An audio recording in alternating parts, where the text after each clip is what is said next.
There is something strange about the way Debbie Harry talks about the worst things that ever happened to her.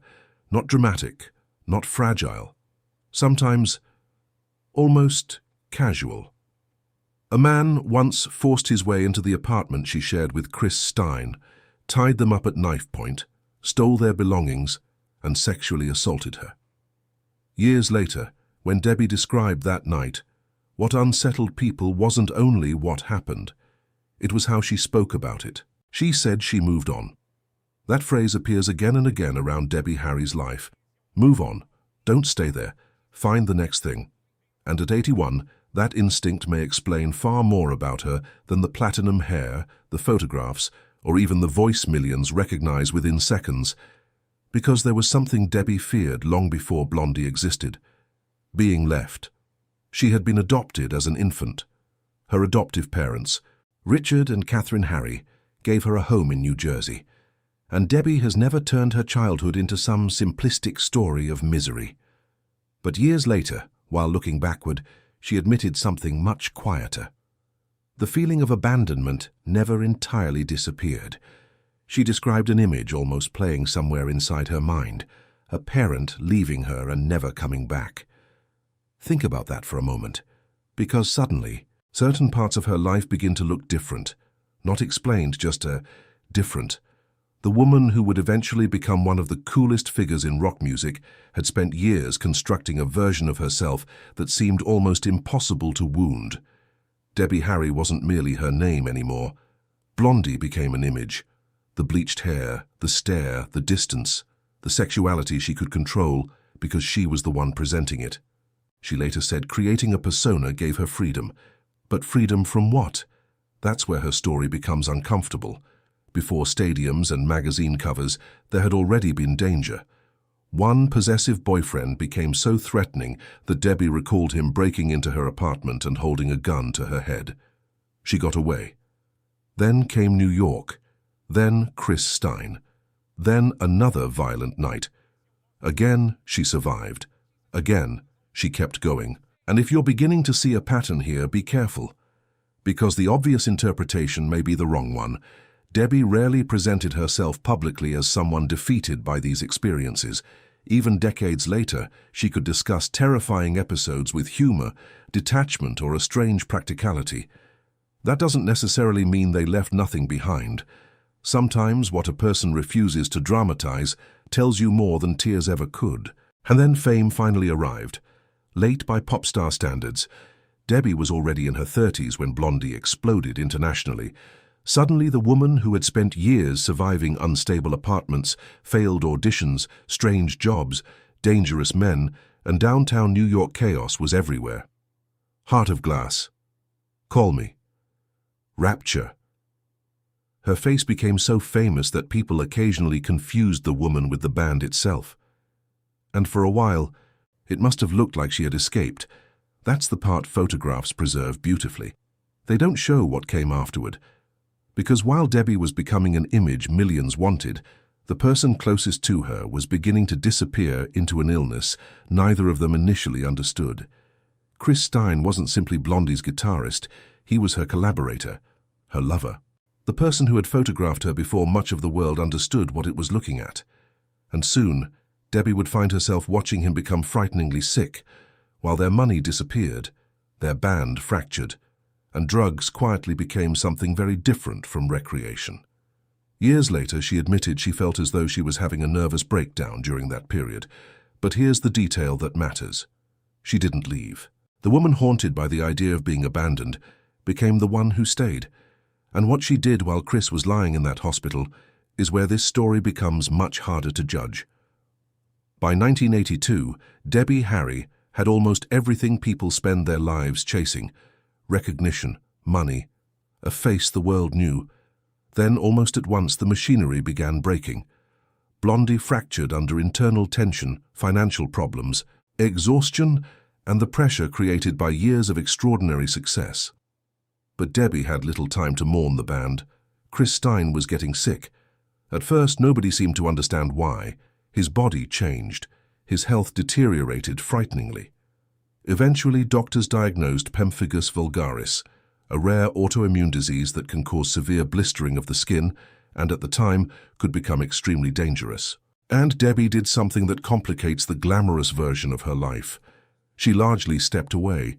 For years, the woman whose photograph had been everywhere became far less visible while helping care for the man who had helped create Blondie beside her. Contemporary accounts describe her putting much of her career aside during his illness, but there was another part of those years that photographs couldn't show. Heroin. Debbie and Chris had already become involved with drugs during Blondie's rise. Chris later remembered cocaine being almost unavoidable around their social world, while heroin gradually became something more dangerous. Then illness, addiction, and fear became tangled together. Debbie later admitted that she even brought heroin to Chris while he was hospitalized. She didn't romanticize that decision afterward. She simply admitted it. And then came a sentence that changes the emotional temperature of the entire story. Debbie said she felt as though she was having a nervous breakdown through much of that period. Because Chris's illness wasn't happening in isolation. Their business affairs were collapsing. There were problems with the IRS. Blondie was effectively over. The future she had spent years constructing suddenly looked unstable from every direction. Imagine that contrast. Outside the hospital existed Debbie Harry, the face on record sleeves, posters, and television screens. Inside it was simply Debbie, watching someone she loved deteriorate, trying to function, using drugs herself, making questionable choices because there was no clean version of survival available. And she stayed. For roughly 3 years, she helped Chris through the illness. He eventually recovered. You might expect that to be the point where everything came back together. It wasn't. After surviving the crisis that had consumed so much of their lives, Debbie and Chris eventually ended their romantic relationship. That is the detail people often rush past. She hadn't merely lost Blondie as it once existed. She had watched fame evaporate, cared for a critically ill partner, struggled with addiction, and then lost the relationship around which much of her adult life had revolved. But Chris didn't disappear from her life. Decades later, Debbie would describe him almost as another hand, someone she trusted deeply and couldn't imagine Blondie without. Which raises a stranger question. How do you stop loving someone without really losing them? And what happens when the person connected to one of the darkest periods of your life remains connected to nearly everything you created afterward? For Debbie, the answer would become unusually complicated. Because when she finally emerged from those lost years, the world had moved on. And this time, being Debbie Harry wasn't enough to guarantee that anyone was waiting. There is a particular cruelty in becoming iconic. People remember you exactly as you were, even after you have changed. For Debbie Harry, the 1980s created that problem almost overnight. The public remembered the woman from Heart of Glass, the sharp cheekbones, the platinum hair, that strange mixture of distance and sexuality that made her seem untouchable. But the woman living behind that image had already been through something else entirely. Blondie had collapsed. Chris Stein had nearly died. Their relationship had changed. Money problems had arrived, and Debbie was trying to understand what remained when the machine surrounding her name suddenly stopped. She released solo records. She acted. She kept working. But something had shifted. The culture that had once chased Debbie Harry was discovering younger faces, new sounds, new stars. And this may have been one of the strangest periods of her life, because she had not exactly failed. She had already won. That was the problem. How do you compete with your own younger face? Debbie would later speak openly about aging in an industry almost obsessed with women remaining visually frozen. Men in rock could become weathered and somehow gain mythology. Women were often treated differently. Every wrinkle invited commentary. Every change became a comparison. And Debbie knew precisely what people had once seen when they looked at her. Beauty had been part of the weapon. Now it could become a trap. But something else happened during those quieter years. She discovered that the image people loved had never fully belonged to her anyway. Fans carried their own Debbie Harry around in their memories. The girl in the photographs, the dangerous blonde, the woman who seemed permanently young somewhere around 1979. You cannot argue with somebody's memory, and you cannot age inside it. So Debbie did something surprisingly difficult. She kept appearing, not pretending time had stopped, not disappearing completely because the camera might reveal that it hadn't. Then, in 1997, something nobody could have guaranteed happened. Blondie reunited. There was nostalgia surrounding them, certainly, but nostalgia doesn't guarantee relevance. Then came Maria. In 1999, the song reached #1 in the United Kingdom. Debbie Harry was 53. Suddenly, the woman some might have quietly filed into music history was standing at the top of the charts again. It sounds triumphant, and it was. But listen carefully to what that comeback actually proved. The world still wanted Debbie Harry, provided she was willing to walk back into the shadow of the woman she had once been.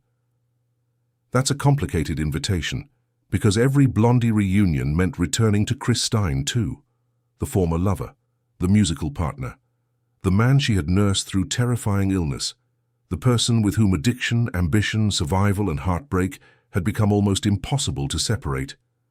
They were no longer a couple, yet somehow they remained intertwined. Debbie never married. She never had children.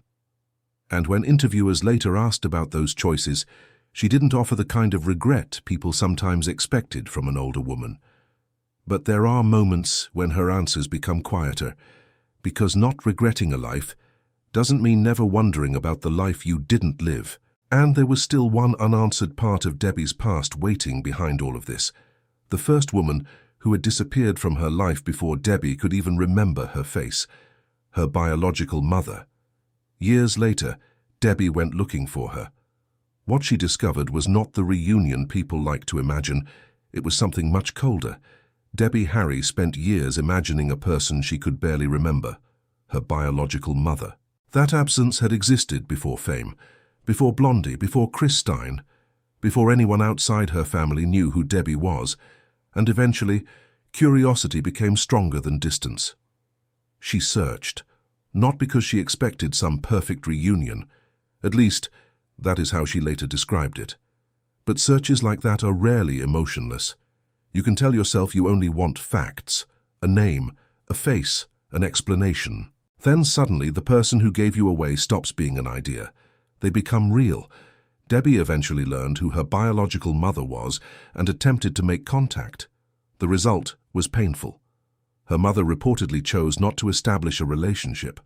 No dramatic confrontation, no cinematic embrace, no neat explanation that could repair decades of questions. Just distance, again. And that word matters because abandonment had already been sitting quietly beneath Debbie's story for years. She had once spoken about imagining a parent leaving her. Now, after becoming famous enough for millions of strangers to want access to her, she encountered one person whose attention she could not obtain, her own biological mother. There is an uncomfortable irony there. The world wanted Debbie Harry. The woman who had given birth to her apparently did not want a relationship with Debbie Harry at all. You can interpret that however you like. Debbie herself rarely performed the pain for audiences. That almost makes it harder to read, because when someone refuses to dramatize rejection, you are left watching the behavior instead. She continued working, she continued touring, she continued speaking about aging with a kind of defiant practicality. But another loss was approaching, one much more public. In 2024, Blondie drummer Clem Burke revealed that he had been diagnosed with cancer. He continued performing for a time, keeping much of the seriousness private. Then, on April 6, 2025, Burke died at 70. For Debbie, this was not simply the loss of another musician from the old New York scene. Clem had been inside Blondie's sound for nearly half a century. He had survived the band's collapse. The reunion, the comeback, the decades when Blondie stopped being merely a band from the 1970s and became something closer to a shared history. And shared history becomes more valuable as the number of people who remember it from the inside begins to shrink. Debbie's public statement after Burke's death was loving but restrained. That restraint again. It keeps returning, perhaps because by then, loss was no longer an interruption in her life. It was becoming part of its rhythm. Friends gone, musicians gone, entire neighborhoods transformed. The dirty, dangerous New York that produced Blondie had largely vanished. Even Chris Stein eventually stopped touring regularly because of health issues. And suddenly Debbie was standing in a strange position, still there, still performing, still recognizably herself, but surrounded by more ghosts. A younger audience might see survival as victory. And it is. But ask someone who has lived long enough and they may tell you there is another side to surviving. You become the keeper, the one who remembers what everyone sounded like before history simplified them. The jokes, the arguments, the apartments, the bad nights nobody photographed, the people before illness changed them. Debbie had once been the woman trying desperately not to be abandoned. Now time was performing a different version of abandonment. It was taking people whether she was ready or not. And the strangest part is that she kept going exactly as she always had. Perform, work, move forward, don't collapse publicly. At 81, that strategy looks almost heroic. But there is one question it cannot answer. What happens when moving forward means carrying fewer and fewer people with you? Because Debbie Harry had survived violence, addiction, the collapse of Blondie, Chris Stein's illness, rejection, a changing industry, and the slow disappearance of people who had built her world beside her. But there was still one loss she had never experienced, the loss of Debbie Harry herself. And by this stage of her life, the woman famous for refusing to look backward was beginning to confront something she could no longer outrun: time. At 81, Debbie Harry still carries something almost impossible to separate from her name. Youth, not real youth, the remembered kind. The face on album covers, the stare from old television performances, the platinum hair under stage lights. For millions of people, Debbie Harry is still suspended somewhere between 1978 and 1981. But Debbie herself kept moving. That creates a strange split. The audience remembers one woman. The mirror shows another. And Debbie has never pretended not to notice. She has spoken openly about cosmetic procedures, aging, appearance, and the peculiar pressure placed on women whose beauty became part of their public identity. She never seemed interested in performing false innocence about it. She understood the transaction. People looked. She knew they were looking. For decades, she used that attention rather than allowing it to use her. Or at least, that was the idea. Because time changes the agreement. A young woman can manipulate the gaze. An older woman discovers how quickly that same gaze begins searching for evidence of what has changed. Every photograph becomes comparison. Every public appearance can trigger the same sentence. She doesn't look like she used to. Of course she doesn't. Nobody does. But imagine hearing it for decades. The cruel thing isn't aging. The cruel thing is having millions of strangers remember exactly how you looked before it happened. And somehow Debbie continued stepping in front of them. That may be more revealing than any interview. She could have disappeared into the safety of legend. Many artists do. Let the photographs remain perfect. Let old videos speak. Allow nostalgia to protect the image. Debbie didn't. She returned. Again and again. She toured. She recorded. She walked onto stages where people inevitably compared the woman standing before them with the woman they remembered. And for years, Chris Stein remained part of that world. Not as her husband. Not as the romantic partner he had once been. Something harder to define. Family without marriage. History without possession. Love after the relationship itself had changed shape. Perhaps that relationship explains Debbie better than almost anything else. Because she never built the conventional ending people expected. No marriage that lasted 50 years. No children gathering around the family table. No retreat into domestic mythology. Instead, she built connections that refused simple labels.